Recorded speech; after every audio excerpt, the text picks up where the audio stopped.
ଜୟ ଜଗନ୍ନାଥ ଭାଇ ମାନେ ଆସନ୍ତୁ କି ଖାଇବ ଖଜୁରୀ କନ୍ଦା। ଆପଣ ମାନେ କେବେ ଖଜୁରୀ କନ୍ଦା ଖାଇଛନ୍ତି କି ନାହିଁ କମେଣ୍ଟ କରିବେ।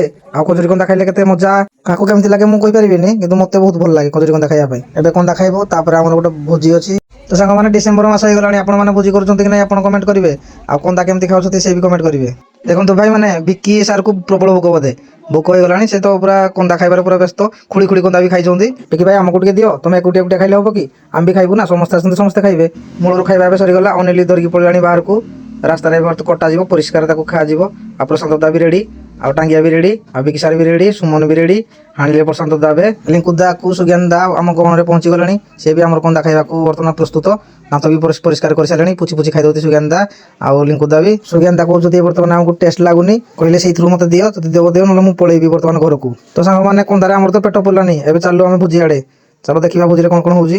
ଭୋଜିରେ ତ ବହୁତ ଗାଡି ଅଛି, ଆଉ ରୋଷେଇ କଣ କଣ ହଉଛି ତାହେଲେ ଦେଖିଦେବା ଭିତରକୁ। ବର୍ତ୍ତମାନ ପପୁଲ ତ ଆମର ରୋଷେଇ କରିବାରେ ବ୍ୟସ୍ତ ଅଛନ୍ତି, ସେ ବୋଧେ ମଟନ ଟା କଷୁଛନ୍ତି। ଆଉ ପପୁଲ ତ ଆମର ଭଲ ମଟନ ରୋଷେଇ କରୁଛନ୍ତି। ଆଉ କିନ୍ତୁ ପପୁଲ ମଟନ କଲେ ବହୁତ ଭଲ ଲାଗେ। ଆଉ ଟୁନା ଆଉ ତ ଭାତ ରୋଷେଇ କରୁଛନ୍ତି, ଆଉ ସେଠି ତ କନ୍ଦା ଖାଇବାରେ ବ୍ୟସ୍ତ। ତୁଷାର ବି ମୋବାଇଲ ଖେଳୁଛନ୍ତି। କିନ୍ତୁ ପ୍ରଶାନ୍ତ ଦା କହୁଛନ୍ତି ସେଠି ଯେ କନ୍ଦା ଖାଇଛି ଏଠି କାହାର ଭାଗ ନାହିଁ, କାହାକୁ ଭାଗ ମିଳିବନି। ଆଉ ବିଶୁଦ୍ଧା ଆଡେ ଖାଇଛନ୍ତି, ବିଶୁଦ୍ଧା ଖାଇବେ। ଆଉ ଟୁନା ବାବୁ ଭାତ ପୁରା ରେଡି କରିସାରିଲେଣି। ସୁମନ ଭାଇ କହୁଛନ୍ତି ଏ ଜାଗା ସମସ୍ତଙ୍କୁ ଦେଖେଇ ଦିଅ, ଆଉ ଭୋଜି କେମିତି ଲାଗେ, କେମିତି ଜାଗାରେ କଲେ। ଆଉ ପାଣି ଅଛି, ପାହାଡ ଅଛି, ପଥର ବି ଅଛି। ଆଉ ଭାଇ ମାନଙ୍କୁ ମୁଁ ରିକ୍ୱେଷ୍ଟ କରୁଛି ଏ ଜାଗାକୁ ଦିନେ ନିହାତି ଭୋଜି କରି ଆସନ୍ତୁ। ଏ ଜାଗା ବହୁତ ଭଲ, ବହୁତ ପରିଷ୍କାର ଜାଗା, ପଥର ବି ଅଛି।